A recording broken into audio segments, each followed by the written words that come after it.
It's a musical experience on the one hand.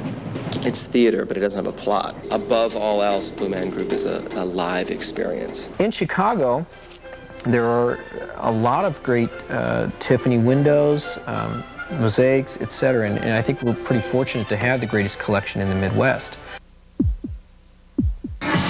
We are a jazz dance company. My background in dance is primarily through my culture, which is jazz music and black music.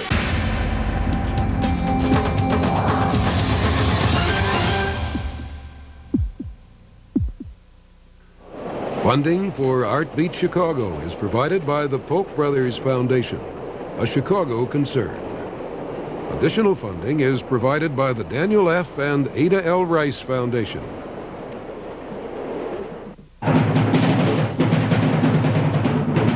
When we first started working on Blue Man, we didn't know what it would become. It was a character, a couple of ideas. We wanted to really blow people's minds, create something exciting for ourselves.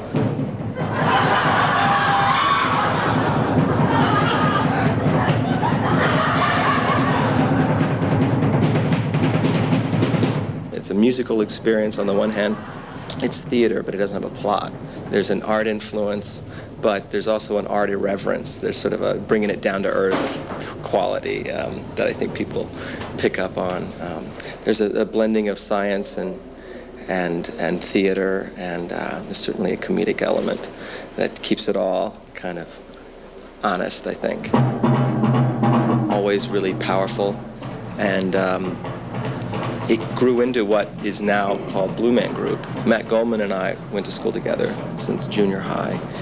And after college, we're living in New York and met Phil Stanton working as waiters together, and started putting together happenings. I guess you could call it performance art, or you could call it a reaction to performance art, because our stuff tended to be funny and colorful. Before long, we found our way into the off Broadway, open mic night type places, and then from there to various clubs and bars. We got to the Astor Place Theater, and for our big off-Broadway run, and somehow managed to catch on, and got to do a couple of Tonight Show appearances. We have an ensemble of performers, and we move around to the different cities, and we want to grow at the pace that we can create well at, and always be creating new work. We looked at every viable city in the world, basically, and Chicago and the Briar Street Theater was the place that stood out as definitely the next home for Blue Man. One of the things we retain today is we try to do something site-specific to each space we move to. Here in Chicago, we've really tried to root ourselves down and take advantage of the Briar Street Theater. We've tried to completely transform it. There's a wonderful lobby space that we've turned into sort of a insane gallery of sorts.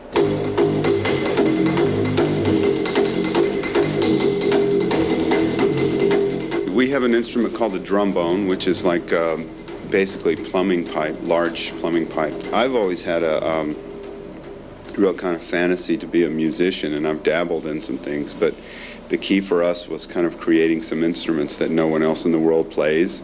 Then you can be the best at it.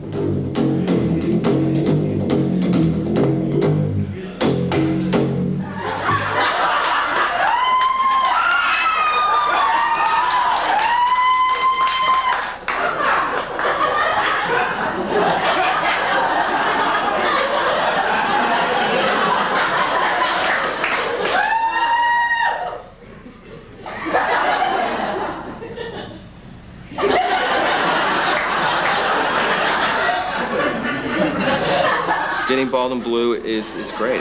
You feel completely different. I think some would say that putting on a mask is a way to take off your cultural mask. I mean, you're not really hiding. In some ways, you're revealing what's underneath the day in, day out choices we make to fit in. I think we have a mission at Blue Man to really celebrate the live experience and the initial promise of what theater can be, but expand it outward and update it, and kind of get people back into the theater.